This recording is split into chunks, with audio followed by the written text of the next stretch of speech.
Hey guys, it's Gazer here. So you're probably noticing that this is a bit of a different video from our normal Bulver content. Like for example, right now I'm talking to you guys in post instead of while the gameplay is going on. But also I'm in Downfall and I'm naked. So this video is a double Calbot boss fight in Downfall. For now, it's specifically the first one. I'm not sure if I'm going to try to do the other ones, but for right now, I just kind of wanted to... Well, the initial thought was to see if this was even possible. And this video is proof that it is. Yeah. It's like, why the hell are you doing this? Well, honestly, I'm not entirely sure. Glock came up with this idea.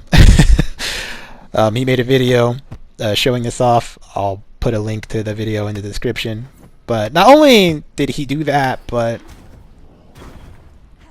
this crazy bastard also made this deck, this double Calbot deck, his school deck on top of that. So if you want to try this challenge in of yourself, then I'll put the deck's code in the description on top of the link for the video. Or if you want to just bully people in CTs with double Calbot, then I mean, have at it, I suppose. Yeah, and him making this a school deck is really the only reason I'm even doing this right now. I kind of know how to do the glitch, but I'm going to be real with you, I don't much care for the... what are they calling it? Deck folding? It's something like that. They were trying to come up with some name for it, like how they come up with names for, you know, every other glitch in this game, and or technique or whatever, you know. They like to have names for them, which, I mean, I don't blame them, because then you know what the hell they're talking about, but I digress.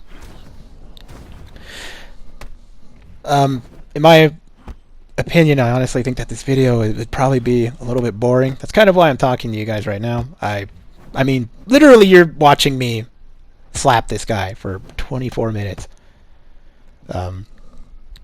Which I just kind of figured to be a bit of a boring thing, so me talking to you right now is me trying to circumvent that boredom. I hope it helps, but if it doesn't, I don't blame you, because this is kind of a long video to watch, and... yeah. But I wanted to keep the video raw just because... I don't want you guys thinking that I'm trying to bullshit you here. This is as raw as it is. Me just using Calbot to kill this boss. It is as raw and as stupid as it sounds, so. But I figured, hell, I might as well talk to you guys about a couple of things that are going on in this whole ordeal. So, I wanted to keep this as close to what Glock was using as possible. So, the style he used for the video is Windfall. You guys already know I'm pretty damn comfortable with Windfall. In fact, it's my main stance, so I mean, no difficulties there, not really. And Windfall actually makes this fight a hell of a lot easier than probably other stances are going to.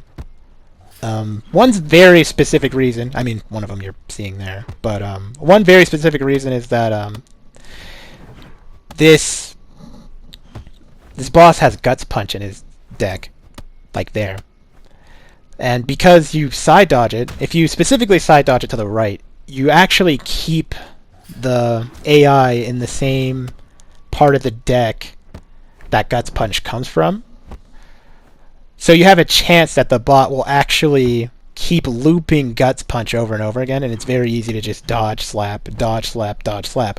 Now he doesn't always do it, but he has a pretty good chance of doing it, and you can actually get some, I don't really want to say decent damage, but for the challenge at hand here, yeah, you get some decent damage because of the fact that you're able to get several guaranteed hits off. Like, as you see, I'm not just recklessly going for dodges and then slapping. I'm actually fishing for like certain moves. Guts Punch being one of the better ones to go for, because he could loop it into several different things. But some of the moves I don't try to go for dodges, and if I do, I try not to hit him afterwards, because he has pretty fast follow-ups afterwards, and it kind of puts me in a in a pretty bad situation where I'll get a slap, but then I get hit for it, and yeah, it's not worth it. Basically, you want to get your slaps clean off, especially since you're not doing nearly enough damage. You don't want the trade. You just don't. But on top of the stance itself is, well, of course, the main component, which is the deck. You're just kind of using double Calbot as your moves. And a pretty big important note here is that you can't gold link double Calbot. Yeah, that's why you're not seeing me gold link here at all. They just go into each other, but they don't gold link. I guess it all kind of comes with the territory as far as the glitch is concerned, but yeah, we kind of makes it a bit more difficult because there's a pretty big pause in between each Calbot, which makes it, that much more difficult. There's also other moves in the deck, we're just not using them. I mean, you have those other moves to basically slaughter through the rest of the dungeon, the beginning portion, but once the boss starts, then that's just, you just have Calbot under your as your moves to use against him.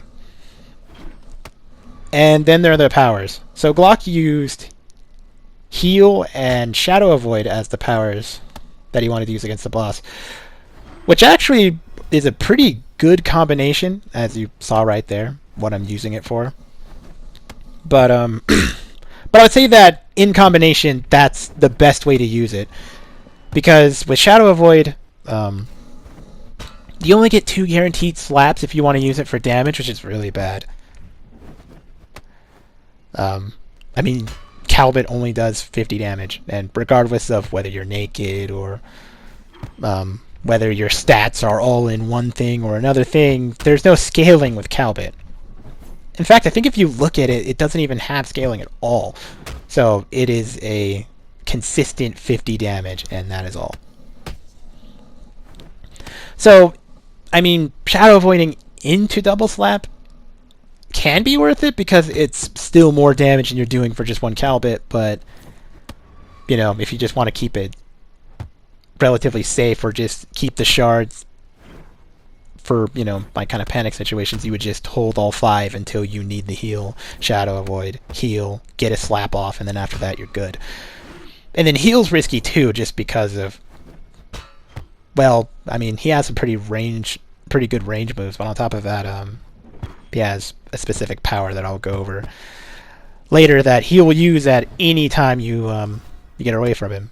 And of course, you guys know what it is if you've done this boss fight before, but yeah, some of the powers that he has kind of makes it a little bit difficult to heal just, out the rip. You have other times where you can throw heal out, though.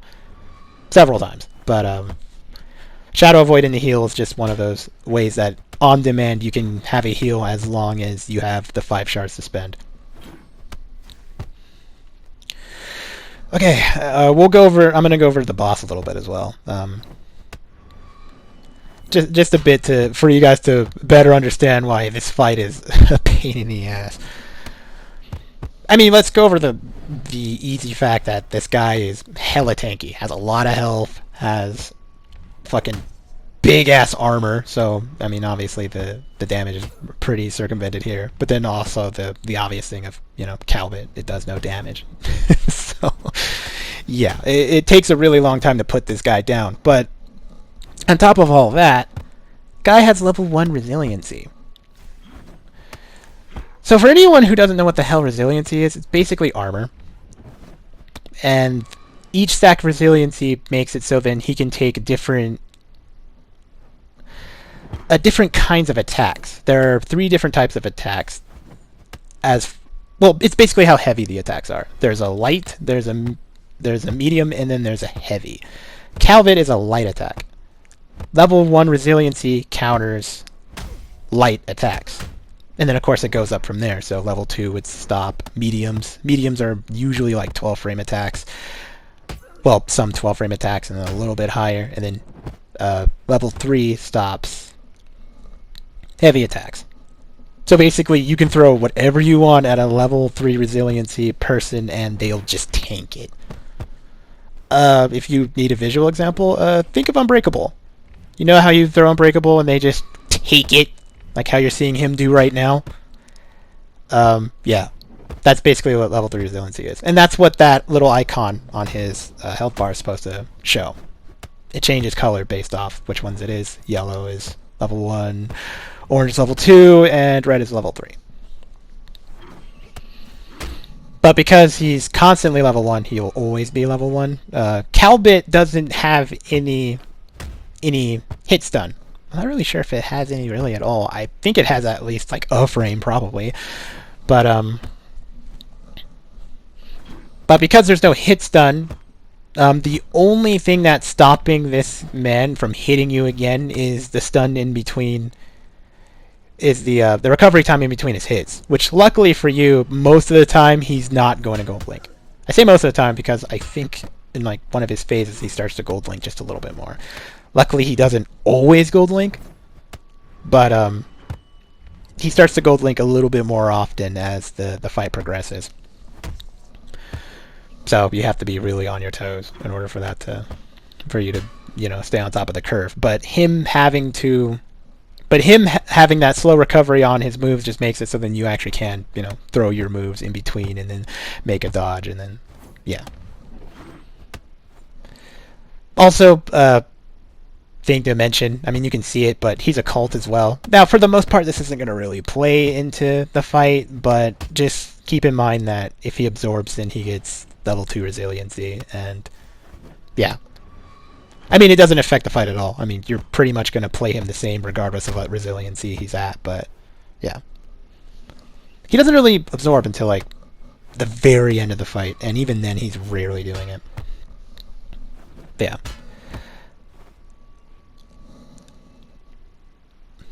You probably didn't... Well, there's a good chance you probably knew this, but it's kind of weird. Guy actually has phases in his boss fight. You probably really don't notice it too much just due to the fact that you really just beat this dude's ass. Like, he's really not a hard boss fight at all. And if you're rocking moves that are, 12 frame and above, or basically medium or above, you're going to get your hit stuns. The only time you won't get them is if he gets absorbed, and as I said before, he's not going to absorb that much. So most of the time you're just going to hit stun this man into oblivion until he does like a couple of things. He has certain things that he does if he's getting pressured too hard, but yeah, but for the most part you're just going to be able to like stun him into oblivion and just keep hitting him until he dies. Obviously this is not the case for this specific fight because, the things I've mentioned before, but yeah, because of the fight and the fact that this fight takes so much longer due to the fact that you're using Calbot, due to the fact that he has level 1 resiliency, due to the fact that he has all this armor and health and shit, you're going to see him do a lot of things. Probably things you didn't even know he could do, honestly. I mean, you have a chance to see it all. It's just you're going to see it a lot more often. You have to deal with it a lot more often. So that's kind of why he ends up being a bit of a pain in the ass.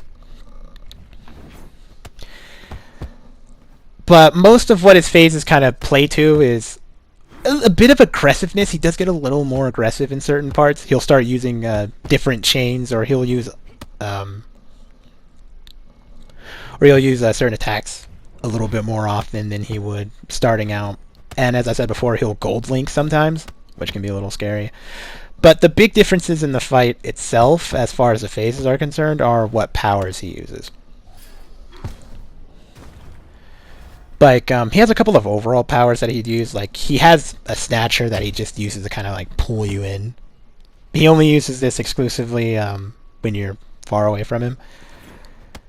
Which is why trying to get distance and then heal is kind of a bit of a risk, because you never know when he might snatch you. So, that's why I would say that the guarantee of shadow avoiding and then going in the heal is usually your best bet if you want the heal. You want to do that, get your heal off, get your slap, because then you get your guaranteed slap, and then from there, you just kind of play off of what you get. Like, you don't have to risk the heal at all. You could just go for a guaranteed one, and then you're good.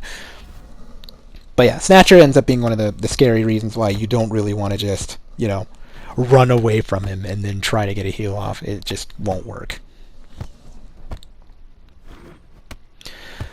He also has like a shockwave. The shockwave is then followed by a heal. This will represent when he's changing phases. When he's changing phases.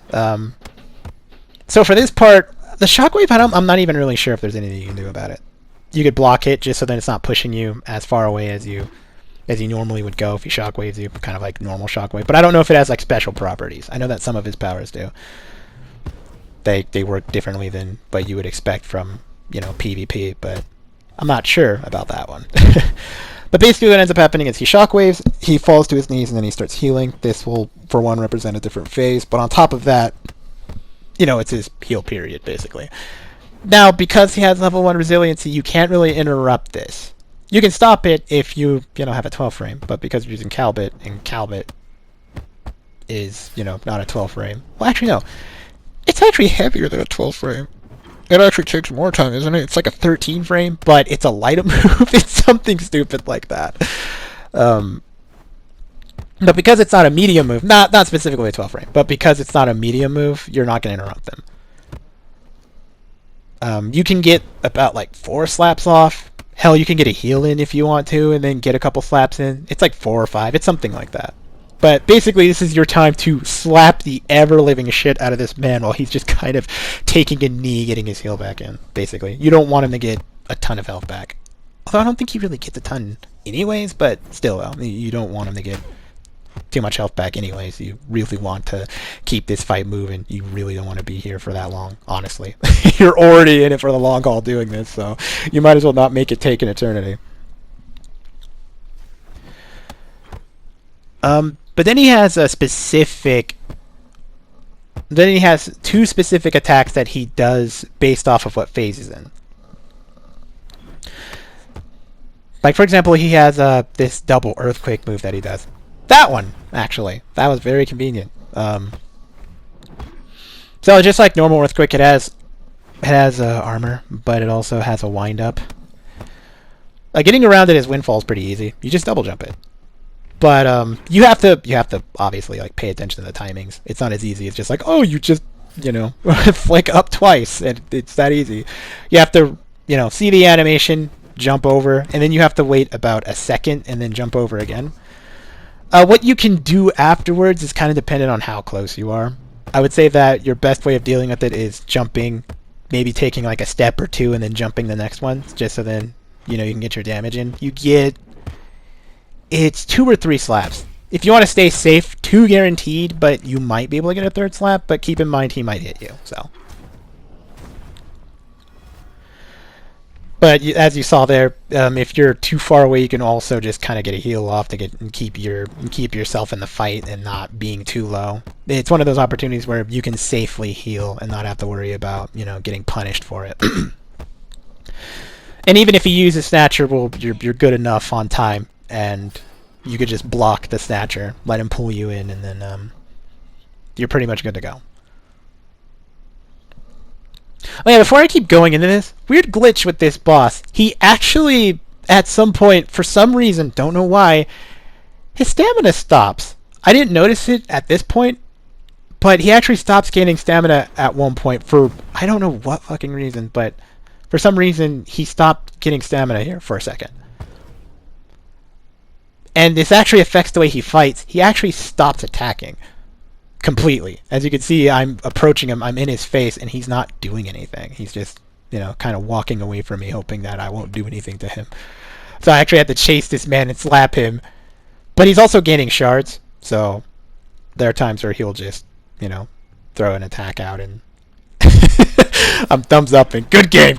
But yeah, basically he'll only do shard attacks until he gets his stamina back, and then once he gets his stamina back, you see him change behavior. Now he's walking toward me. See that? Yeah, very weird. I don't know why that happens, but yeah, he just stops getting stamina after a while. Very strange.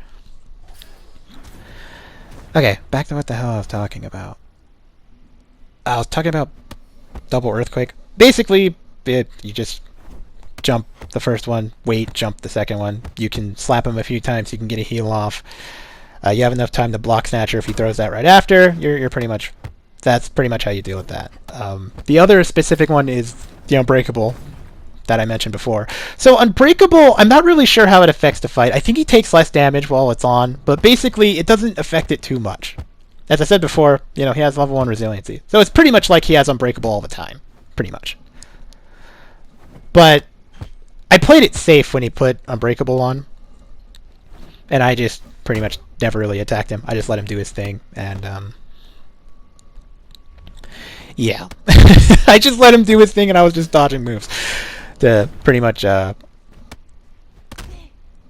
not have to deal with whether he recovers faster because he's unbreakable or whatever. I have no idea. I just basically kept it safe because I didn't really want to risk taking too much damage. You're welcome to slap him, I guess. I did it sometimes, but for the most part I just kind of stayed defensive.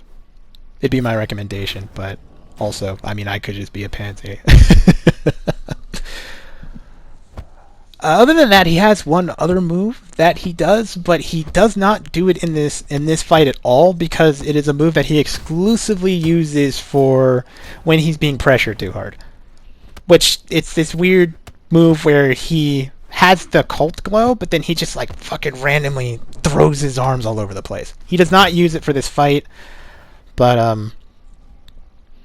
yeah, I don't know. It's weird. He just never uses it because you're not pressuring him that hard. But yeah.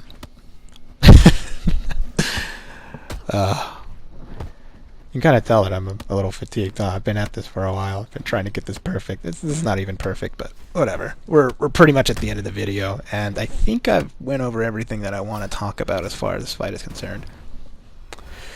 Yeah, I think I have. So I think I'm just gonna leave you guys with the rest of the fight. Hopefully this helped in making the video just a little less boring, and if not, then my apologies. But I felt like I just wanted to put this up because, well, I was able to do it, so what the hell, right? So yeah, I'll leave you guys with the rest of the fight. I hope you guys enjoyed the video, and yeah, maybe I'll do with other styles, maybe I'll do with other powers, maybe I'll do the other bosses. Let me know if you guys want to see that. I don't know, maybe I'll try it. But yeah, I'm going to take off. Hope you guys enjoy the rest of the fight, and I'll see you guys next time. Later.